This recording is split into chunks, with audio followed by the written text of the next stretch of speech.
बिस्मिल्लाहिर्रहमानिर्रहीम। अस्सलामुअलैकुम। Welcome to Libra story. अगर आप मेरे चैनल पर नए हैं तो लिब्रा स्टोरी को सब्सक्राइब करके बेल नोटिफिकेशन ऑन करें ताकि आपको मिलती रहें तमाम वीडियो अपडेट्स। अब आप मुझे लिब्रा स्टोरी फेसबुक पे भी फॉलो कर सकते हैं। तो चलिए सुनते हैं आज की एक और ख़ूबसूरत सी तहरीर। You shut up. अब शाम से पहले फ़ोन किया तो मैं अपना मोबाइल फोड़ दूँगा। अगर शाम को वक्त मिला तो तुम्हारी कॉल रिसीव करूँगा, नहीं तो कल। वासिफ ने बुरी तरह विनस को डांट दिया था, जिसके नतीजे में उसकी गुलाबी गालों पर आंसुओं की 2 लकीरें नमूदार हो गई थी। शायद वो किसी वजह से परेशान होंगे, इसलिए मैं जानती हूँ मुझे बहुत चाहते हैं। मेरी भी तो गलती थी। वो ऑनलाइन थे, हेलो हेलो कर रहे थे और मैं घर पर आए हुए मेहमान के बच्चों के साथ महवे गुफ्तगू थी। वो गुस्सा हो गए। लेकिन ये शाम कब होगी? अभी तो सुबह के 8 ही बजे हैं। एक कॉल करके पूछ लूँ कि नाश्ता किया या नहीं। नहीं, वो मज़ीद नाराज़ हो जाएंगे। शाम से पहले मना किया है। अब तो 11 बज चुके हैं। शायद वो ब्रंच के लिए कैंटीन गए होंगे। फ़ोन करूँ या ना करूँ? अभी भी नाराज़ हो सकते हैं, बाद में करूँगी। अब तक वो ब्रंच करके लाइब्रेरी भी पहुँच गए होंगे। डिस्टर्ब करना ठीक नहीं होगा। लेकिन शाम तक कैसे इंतज़ार करूं? मैं क्या करूं, कुछ समझ में नहीं आ रहा है। अरे हाँ, उन्होंने फ़ोन के लिए मना किया है। मैं मैसेज के ज़रिए माफ़ी मांग सकती हूँ। कहीं ऐसा ना हो मैसेज से भी नाराज़ हो जाएं। दोपहर के 2 बज चुके हैं। वो नमाज के लिए निकले होंगे। नमाज के बाद इनसे बात कर लूँ।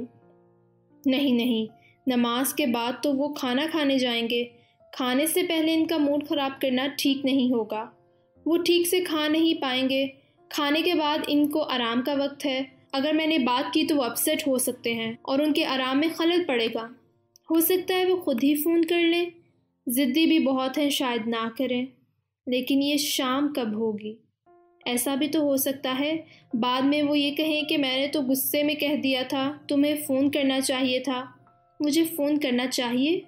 नहीं, ये ठीक नहीं होगा। मुझे उनके कॉल की कदर करनी चाहिए। कहीं गुस्से में उन्होंने अपना मोबाइल फ़ोन।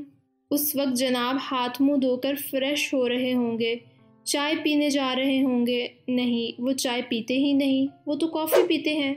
खुद कहा करते हैं कि चाय मेरे स्टैंडर्ड को सूट नहीं करती। मुझे लगता है ये वक्त उनसे बात करने के लिए मौजू होगा, लेकिन उनके दोस्त कैंटीन में हैं, उनके साथ ना हों।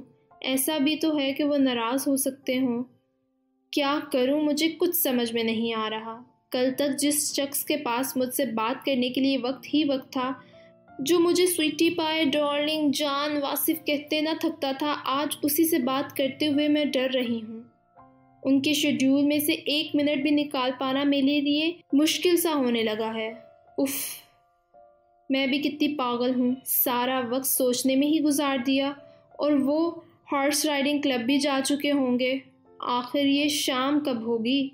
मैं कब अपने महबूब से माफ़ी मांगूंगी? वो कब मुझे स्वीट हार्ट कहकर ख़ता करेंगे? मैं फिर से दिमाग पर ज़ोर डालती हूँ। हो सकता है मैं 1 मिनट हासिल कर लूँ। राइडिंग के बाद वो सीधा मस्जिद में असर की नमाज़ के लिए जाते हैं, क्योंकि असर का वक्त निकल रहा होता है। ऐसे में उनको फ़ोन करना ठीक नहीं होगा। फिर वो कुछ देर मस्जिद में ही रहते हैं और मगरिब की नमाज़ पढ़कर ही बाहर निकलते हैं। नमाज के बाद वो अमूमन थोड़ा सा आराम करना पसंद करते हैं, लेकिन वो आराम कहाँ कर पाते हैं। उनके दोस्त मस्जिद से ही उनको साथ हो लेते हैं और कैंटीन आबाद करते हैं। कभी कभी वहीं से डिबेट क्लब भी चले जाते हैं। हो सकता है आज ना गए हों। ये भी तो हो सकता है आज किसी ज़रूरी मौजू पर ज़ेरे बहस हो। लेकिन ये शाम उनके डाइनिंग हॉल जाने का वक्त है। उसके बाद इशा की नमाज और फिर लाइब्रेरी। मैं बात कब करूँगी? मुझे अब खुद ही फ़ोन कर लेना चाहिए। लेकिन उन्होंने तो कहा था कि अगर शाम को वक्त मिला तो कॉल रिसीव करूँगा, नहीं तो कल। हो सकता है आज उनका दिल पढ़ाई में ना लगे और वो नमाज के बाद सीधा अपने रूम पर पहुँचे और मुझसे खुद ही बात कर ले। अपनी स्वीटी पाई से बात किए बगैर वो कैसे रह सकते हैं? आधी रात गुजर चुकी है। अब तक तो लाइब्रेरी से भी वापस आ चुके होंगे। हो सकता है सो गए हों। ये नहीं हो सकता, मुझसे बात किए बगैर उनको नींद कहाँ आती है। अब मैं और बर्दाश्त नहीं कर सकती। मैं खुद ही कॉल करती हूँ। آپ نے جو نمبر ڈائل کیا ہے وہ فی الحال سوئچ آف ہے۔ اف، یہ شام کب ہوگی؟ اگر آپ کو میری یہ آج کی ویڈیو پسند آئی ہو تو اپنے پیاروں سے ضرور شیئر کریے گا۔ شکریہ۔